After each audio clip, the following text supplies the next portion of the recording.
Diamond Harbour নদীর জল ফুলে ফেঁপে উঠেছে আজ মহালয়ার দিনে। আমরা ডায়মন্ড হারবার কেল্লা থেকে এই ছবি সরাসরি আপনাদেরকে সম্প্রসারিত করছি।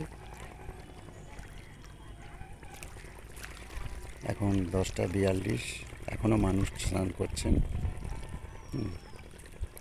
আজ মহালয়ের সুন্দর পবিত্র দিনে নদীর জলও ফুলে উঠেছে।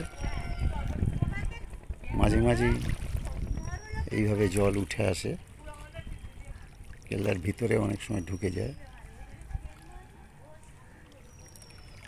দেখুন নদী কিভাবে ফুলে ফেঁপে উঠেছে।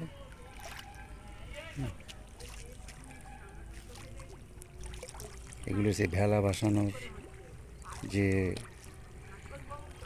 গঙ্গা দেবতা, গঙ্গা দেবী আছেন, তারই ভেলা ভাসানো হয়েছে সেইগুলো। এবং আপনারা দেখুন কীভাবে নদীর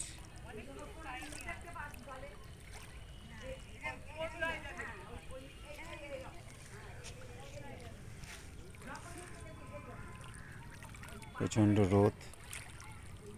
আগের দিন গতকাল প্রচণ্ড ঝড় বৃষ্টি, বজ্রাঘাত, অথচ আজকে দেখুন তার পুরো উল্টো। নদীর জলে জলাকার। ডায়মন্ড হারবারবাসীর পক্ষে এটা একটা হুমকির মুখে, কারণ এই জল, নদীর জল প্রায় রাস্তার ধারে পর্যন্ত চলে আসে। সেই জন্য ডায়মন্ড হারবার সাংসদ অভিষেক বন্দ্যোপাধ্যায় এই কেল্লাটাকে সুন্দরভাবে বাঁধিয়ে দিচ্ছেন, যাতে নদীর জলের ধাক্কা লেগে খারাপ না হতে পারে।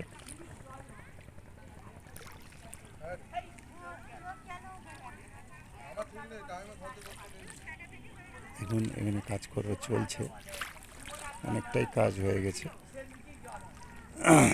কিছুটা বাকি আছে।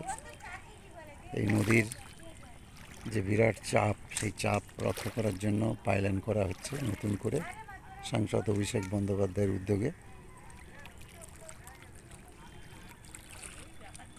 আমরা সরাসরি আপনাদেরকে দেখাচ্ছি। সেই সঙ্গে নদীর যে জল কীভাবে কতটা ওঠে, আরও ওঠে, এই জল একদম ধার কানা পর্যন্ত হয়ে মাঠের মধ্যে ঢুকে যায়।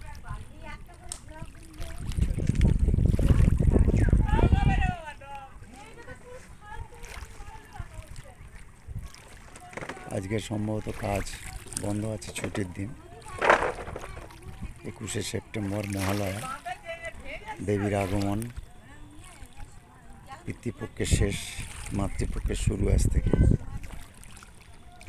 এবং আমরা পরপর দেখাচ্ছি নদীতে মাছ ধরার জন্য যারা জেলে আছেন তারা মাছ ধরার জন্য রেডি হচ্ছেন।